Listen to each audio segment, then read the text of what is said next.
qu'est-ce qu'un spoil? Je vous laisse vraiment me répondre en commentaire, selon vous, qu'est-ce qu'un spoil? Et je pense que quand je vais regarder la zone commentaire, je vais avoir plein de réponses différentes. Parce que pour certains, un spoil, c'est une bande-annonce. Pour d'autres, ce sont les clips qui sont partagés par Marvel Studios. Pour d'autres, ce sont les photos de tournage. Il y a aussi les descriptions de certaines scènes post-crédits qui peuvent fuiter, que certains vont considérer comme spoil. Mais ceux qui n'ont pas vu, mais qui ont juste lu la description, vont se dire « Ok, bah, j'ai pas vu, donc pas grave ». Bref, vous l'aurez compris, c'est totalement différent d'un individu à un autre. Mais ce qui est sûr, c'est que pour Marvel Studios, un spoil, en fait, c'est tout ce qui n'arrive pas à contrôler. Donc bonjour à toutes et à tous, on m'appelle Steven, nous allons revenir aujourd'hui sur les leaks et les spoils puisqu'il y a Anthony Mackie qui nous a livré voilà, quelques lignes, quelques interviews, une interview assez intéressante qui concerne un petit peu la manière dont Marvel Studios traite ses acteurs pour éviter voilà, une petite prévention quant au leak, quant au spoil qui concerne les acteurs, donc pour éviter que les acteurs révèlent accidentellement en tout cas certains passages du script. Coucou Tom Holland, si tu nous regardes, et on reviendra ensuite sur quelques spoils qui ont eu lieu durant ces précédentes années, et on va réfléchir ensemble et vous donnerez votre avis en commentaire, hein. Selon vous, ce que je vais vous montrer, est-ce que c'est du spoil ou est-ce que ce n'est pas du spoil, en fait, voilà. Donc, la petite interview, eh bien, elle nous vient donc de la part d'Anthony Mackie qui était donc en interview avec Kelly Clarkson, et il a expliqué la manière dont, en gros, il avait reçu le script pour Captain America 4, donc qui commence son tournage d'ici quelques jours, il me semble, de mémoire. Donc il nous dit déjà qu'il a reçu son script, alors il parle d'aujourd'hui, donc c'était hier normalement, 1er mars, ou aujourd'hui avec le décalage horaire, c'est comme vous voulez, il explique en fait que ce qui s'est passé, c'est qu'en gros il a reçu un mail avec un lien de site web en gros qui l'emmène directement vers un site en gros où le script est stocké, sauf qu'il n'a pas encore eu ce code confidentiel, ce mot de passe pour déverrouiller, pour avoir accès en gros à ce script. Grosso modo, c'est ce qu'il dit. Donc c'est marrant parce qu'en plus, c'est un peu la même manière dont moi, enfin les influenceurs, je pense en général, par exemple quand Disney Plus nous envoie des avant-premières, c'est exactement la même chose qui se passe, c'est que au préalable on reçoit un lien avec un site Disney qui est réservé donc je pense à la presse, et en fait, bon, une fois que tu y as accès tout le temps en gros, mais déjà, par exemple, je sais pas si c'est un épisode Marvel, le truc il est dispo juste pendant 48 heures, donc faut se dépêcher quoi. En plus, ils arrivent à te suivre à la trace parce que, je sais pas comment ils font, mais en gros, chaque lien ou chaque identifiant arrive à être vu quoi. Donc en gros, si tu fais leak un truc, bah, tu fais leak un truc et t'es dans la merde.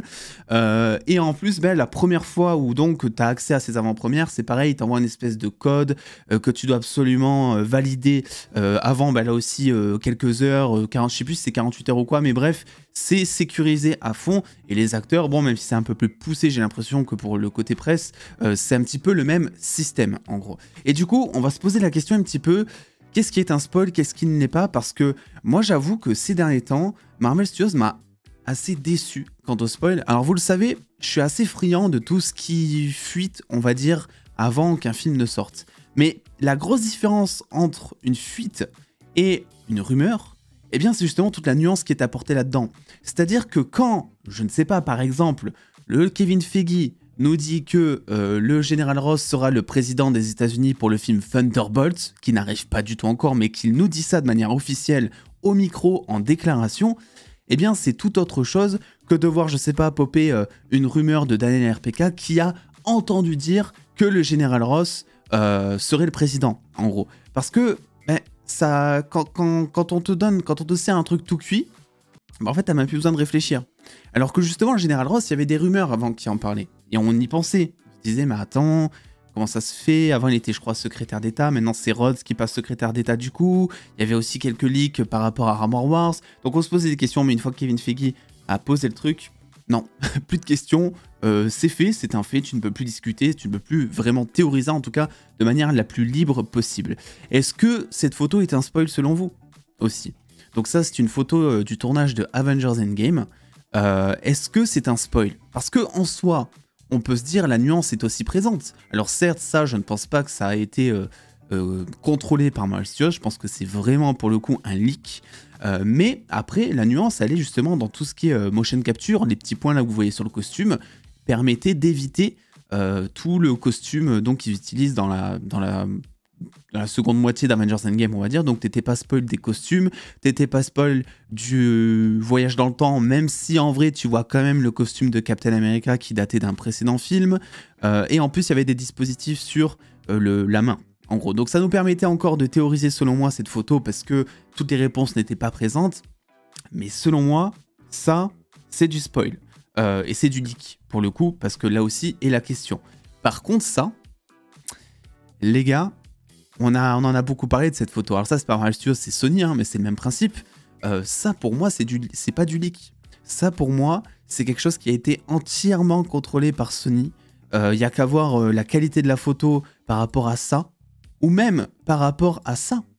Voilà, on voit la différence entre les photos de type paparazzi. Donc ça aussi, c'est marrant parce que le costume de Miss Marvel, il avait fuité donc avant le reveal sur l'affiche donc de The Marvels, que vous voyez à droite. Mais on voit direct la différence entre la qualité des photos sur un plateau de tournage prise peut-être par un paparazzi sur le vif pour pas se faire prendre, et ça. Je dois dire que même si bon, la qualité de base était un petit peu amoindrie, me semble, tu vois quand même que le cadrage est bon, il était quand même assez proche, le mec. C'est étonnant, ça vient de l'interne, ça vient d'une fuite interne au studio. Alors vous allez me dire pourquoi est-ce que ça serait contrôlé par Sony, pourquoi est-ce que ça serait pas du leak? Bah, tout bonnement parce que spécialement pour Spider-Man No Way Home, tout ce qui a fait la promotion du film pendant un an, ce sont les leaks, notamment contrôlés au départ par Electro Jamie Foxx, qui avait fait fuiter cette image, sans parler du fait que, comme par hasard, Alfred Molina, qui interprète le Dr Octopus, avait officiellement déclaré en interview qu'il serait de retour pour No Way Home, et quand on y réfléchit bien, les bandes annonces avaient été publiées bien après. Et ça permettait surtout de théoriser, parce que qui dit leak dit « Ah, c'est pas sûr, c'est peut-être un montage, etc. » Ce qui est totalement différent que de voir les 3 Spider-Man dans une bande annonce, chose qu'ils n'ont pas faite, parce que ça nous permettait d'aller en salle et de vérifier si les leaks, si les théories, si les rumeurs étaient vraies. Donc il y a plusieurs questions comme ça qui se posent, et en vrai je pense que maintenant on est dans une ère, et c'est pour ça, preuve en est, c'est que on est dans une ère en fait où Marvel Studios donne un maximum d'informations sans non plus donner le dénouement pour participer à la communication du film. Et moi c'est une chose qui me dérange, parce que pour le coup, même si je suis très friand de plein de bandes annonces, voilà, toutes les bandes annonces de films, je vais les regarder, enfin de films Marvel et DC en général. Les clips qu'ils partagent après, je crois, tous les jours à J-7 avant la sortie du film, et après ça continue même, pour moi ça c'est du spoil. Parce que c'est des choses que tu ne veux pas voir, c'est des extraits en plus, alors quand t'as de la chance, ils te partagent beaucoup d'images qui sont dans les trailers, mais voilà, t'as des détails en plus qui, quand tu regardes attentivement et quand tu connais un petit peu l'univers ou quoi, te permettent d'en connaître plus sur le film, et ça pour moi c'est du spoil. Et Marvel Studios, en fait, j'ai l'impression qu'on se rapproche de plus en plus de cette limite. Et c'est pareil, moi je le ressens en tant que créateur de contenu, c'est-à-dire que quand je fais une miniature, exemple typique, The Last of Us, dans la bande-annonce, on nous montre un infecté, à un moment, et une bande-annonce qui datait d'il y a plusieurs temps. Et donc j'ai mis, pour la critique d'un épisode, j'ai mis cette miniature avec l'infecté parce qu'il était présent dans cet épisode, et je l'ai mis sur la miniature, parce que déjà d'une, on savait qu'il allait arriver dans cet épisode, et en plus pour moi, on l'avait vu dans la bande-annonce. Et j'ai reçu des commentaires me disant « Mais pourquoi tu spoil? Moi, j'ai pas vu la bande-annonce, etc. » Donc, où est le problème? À qui la faute, du coup? Est-ce que c'est ma faute qui...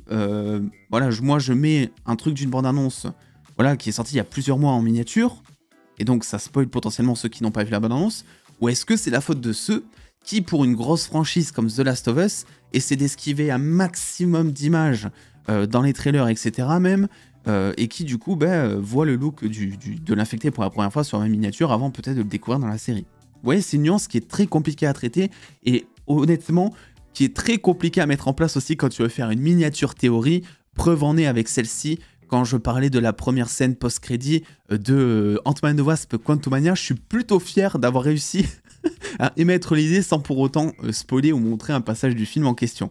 Donc la question elle est là en fait. Et là j'ai l'impression que Marvel Studios se rapproche dangereusement du spoil avec, exemple typique récemment, Tenoch Huerta, qui en interview avant la sortie de Black Panther Wakanda Forever, avait révélé que Namor serait le premier mutant du MCU. Et ça, c'est pas anodin. C'est-à-dire que là, on est dans une hype où en ce moment, les gens, ils attendent les X-Men, ils attendent les 4 Fantastiques, Une hype aussi qui vient juste après le fait que Miss Marvel ait révélé que, en gros, que Miss Marvel, c'est le premier mutant, en tout cas révélé dans le MCU, et que donc les gens se posent des questions par rapport à ça. Donc ça, pour moi, le fait que Tenoch Huerta lâche ça en interview, c'est contrôlé par Marvel Studios. Vous le voyez, Anthony Mackie l'a très bien dit dans la news, tout est surveillé, en fait. Alors, j'ai pas précisé, mais il va même plus loin puisqu'il dit, ils ne font confiance à personne et en plus, ils te pressent, c'est-à-dire que quand tu vas rencontrer la personne qui te donne le script pour la première fois, en fait, ils te speed pour lire le script, en fait, parce que j'imagine, ils veulent pas non plus que tu retiennes un maximum de choses, ils demandent juste une lecture, pour voir si c'est ok. Mais après, il faut éviter de relire, parce que sinon ça rentre en tête et tu peux facilement, je pense, lâcher une petite erreur en interview. Donc, je pense que là, on est dans une ère, pour résumer, où Marvel Studios, en fait, ce qu'ils n'aiment pas, c'est juste qu'ils ne contrôlent pas. Mais le spoil, ils en font, et ils en sont très bien conscients. Preuve en est avec les exemples que je vous ai montrés. Pareil, je pense, pour MODOK. MODOK, c'est une chose, alors qu'ils ont spoilé avec la bande-annonce, parce qu'on le voit quand même, mais bon, ça encore, c'est pas de l'énorme spoil, parce que tu ne vois pas l'identité de la personne, en tout cas au départ. Le problème, c'est qu'ils ont partagé un poster ensuite, où il y a marqué alors j'oublie toujours le nom de cet acteur, je suis désolé, mais que l'acteur de Yellow Jacket, en gros, était l'acteur de MODOK. Et MODOK, ça fait aussi des mois que l'on savait ça. Donc, moi, je pense que dans quelques années, en fait, ça va être de pire en pire. Ça va vraiment être ça. C'est-à-dire que maintenant, Marvel Studios alors, je sais pas s'ils ont compris quelque chose, mais en tout cas, use de la fanatitude, de la fanatitude des fans, en fait, justement, parce qu'en fait, ils sont conscients que ce qui fait la promotion du film, ce qui est le plus marquant, c'est pas les bandes annonces, même si elles font des millions de vues.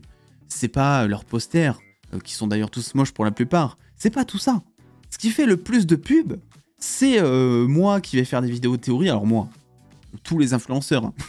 Parce que nous, on est comme ça. Même si on fait 1m90, ici, on est comme ça, ok. Mais voilà, nous les influenceurs, vous aussi, parce qu'il n'y a pas que sur YouTube, il y a les gens comme vous, qui n'ont pas spécialement de chaîne ou quoi, mais qui vont aller tweeter. Du coup, bouche à oreille, les gens vont théoriser par-dessus, etc.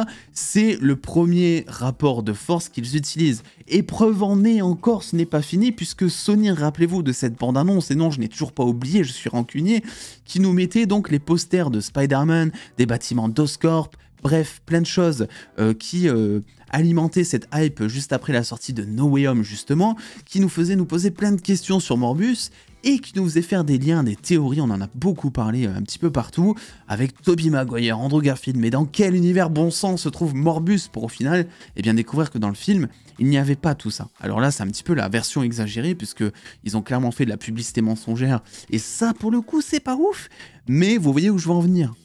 Et encore, je pourrais vous citer plein d'exemples, hein, on en est à, je sais même plus, je ne compte plus, hein, pour être honnête, combien, 32 projets, 32 films du MCU, je ne sais plus, ça fait des années en fait. Mais avant, durant, je pense, les 2-3 premières phases, les 2 premières phases surtout, on n'avait pas tout ça. Les méchants étaient gardés secrets.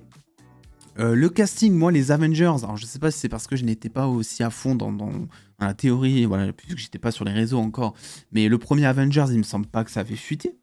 Il me semble pas que même la composition des Avengers avait fuité avant le film. Ils arrivaient quand même à te teaser les choses avec Captain America, Thor, etc. Mais tu ne pouvais pas savoir. Pareil pour l'arrivée, je pense, de Black Widow dans Iron Man 2, si je me rappelle bien.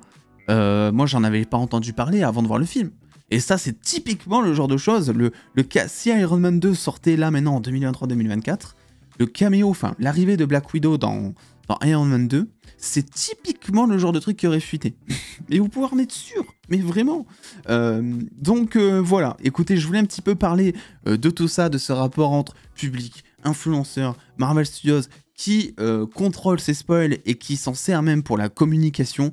Donc voilà, je pense que dans les prochaines années, ça va être très très très compliqué si on ne veut pas se faire spoiler de continuer à suivre l'univers. En tous les cas, bah, je vous propose la question. N'hésitez pas à me dire en commentaire, selon vous, enfin pour vous plutôt, parce que chacun va avoir un avis différent et chacun a le droit d'avoir son avis. Parce que s'il y en a un qui dit ouais, moi les bandes annonces c'est du spoiler et qu'un autre répond n'importe quoi, c'est officiel, laissez les gens penser ce qu'ils veulent. S'ils pensent qu'ils se font spoiler avec une bande annonce, bah justement, c'est pour ça que je demande.